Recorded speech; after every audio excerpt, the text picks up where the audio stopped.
Welcome to the Revline Racing Goes to World Time Attack video blog number 3. In the last episode you saw us going to Australia to visit the World Time Attack Challenge 2017. So basically we went there, realized it was a kick-ass event, we need to go, and already on the plane back we started planning. So we decided on 3 simple things: less weight, more power and more downforce. Really shouldn't be harder than that, really.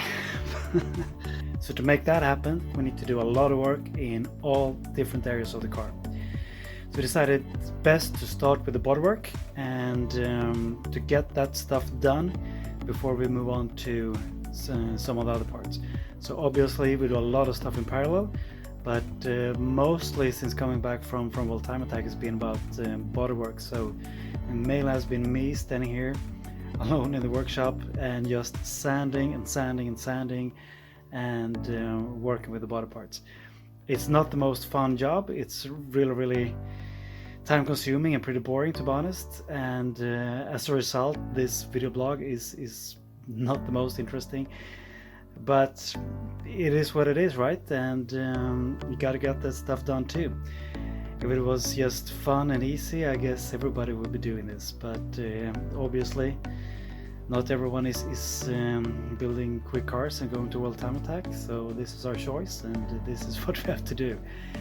So what I'm going to show you in this video blog is mostly what happened in November. So doing a couple of first blogs now to summarize the work leading up to today's date, basically. So let's get started. World Time Attack Challenge 2018, here we go. So the first step was to start disassemble the whole car, really, and removing all the old wrapping. As you can see, it's really time consuming. Also remove the front windscreen already here, as you can see.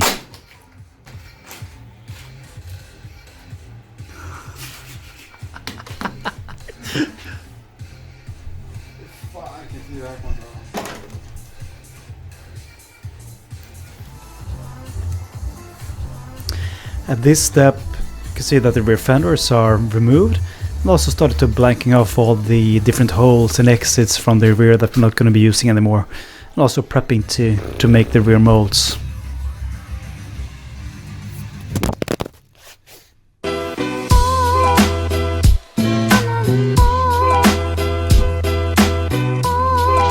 So at this stage you can see that it's been some more Bondo and sanding done to the rear to fill all the different gaps between the panels. Also see they can building up some extra, added some material to it.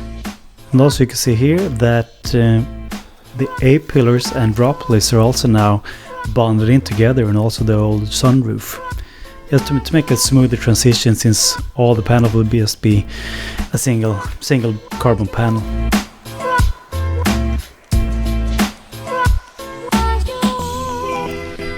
And here you can see that building up some extra mold flanges. This is the current status. What they're doing here is prepping to, well, the whole roof and the whole rear section of the car is gonna get gonna make molds from it to make, of course, lightweight carbon fiber parts out of it. What I've been doing for the past 60 hours or so is bonding everything together, smoothing everything out, so it will look much nicer when it's finished. So if you look at here at the rear end, this part is actually fiberglass. So that was pretty light before, but that part was actually steel, or is steel. So the thing is, we're gonna remake the whole section in carbon. It looks like I'm a boxer with a nose, but it's just the mask from all the sanding. So also we can see on the roof here.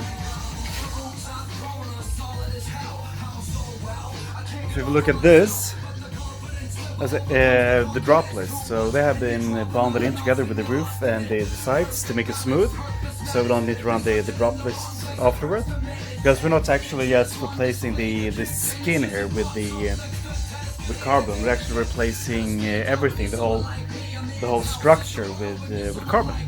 That means that we're also have bonded in the A-pillars. So we're gonna make the A-pillars in carbon too, and also made these flanges here to add some extra space than will be in the molds for the vacuum bag and stuff. But also raised it a bit so that the windscreen is gonna be more flush together with the roof to reduce just a tiny bit of drag, but will also look nicer as well, I think. So that is the current status, and also we see back here we made a similar type of mold flanges, prepped it, and also raised it a little bit, because when we replaced the rear windscreen with a new carbon one, we include a new type of end wing to it, which A&B Aero is gonna design soon in January. We also raised it a little bit so we don't need to mix spacers then for the thin carbon. So that's the current status. Next step is to clean this stuff and add some primer to it, which will then sand down to a smooth finish and then polish it to make it really really smooth then for the carbon stuff. So lots of steps, lots of hours, but this is it. Time for the primer.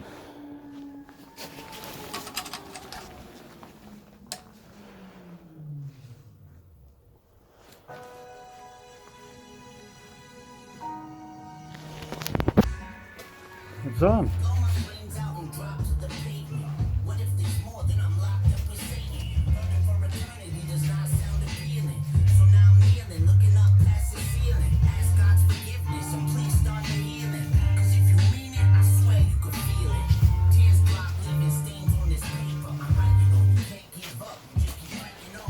Now it's time to wait for a couple of hours, and then it's time to hit the layer number 2, and then it needs to cure, and then it's time to sand it. So the primer is now on and it's fully dry, so this is how it looks. So now the following stages is to sand it down, starting using a lower grit like 200, 240, something like that, and then work it up with using wet sanded with like 400, 800, and then maybe 1000 or 1200 grit to make it super smooth, and then as a last step to fully polish it, because as you know, I mean the finish that we have right now is gonna get transferred into the molds that we make. So the finish you see here is the finish that will be on the final carbon parts. So it's really important to not skip too much of this step, because otherwise you're gonna regret it later on. So yeah, let's get started.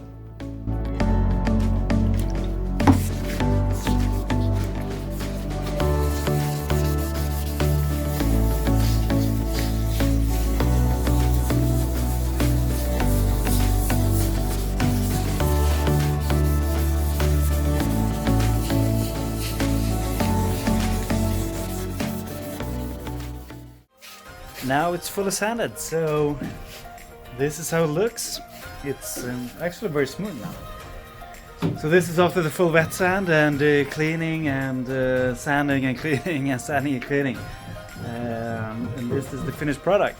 So next step is to use this little baby and a couple of different polishing compounds to get a really nice and shiny finish. So that this weekend actually we're gonna do we'll make the molds. So we're gonna have a full house in the garage, gonna be all three, and do lots of work on the car and have a few beers, and also do a podcast after that. So it's gonna be a fun weekend.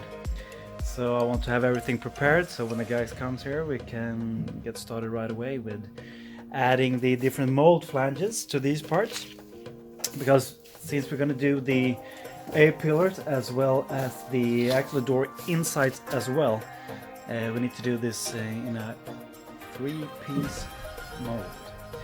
So that will be quite interesting. Of course, that's a lot of complexity to it, but it's going to be pretty interesting to do that. Actually, I've never done that before. But how hard can it be? You know, just do as we always do. We stuff we don't already know. We learn as we go along. But we also added a new team member that have a lot of experience with this type of stuff as well.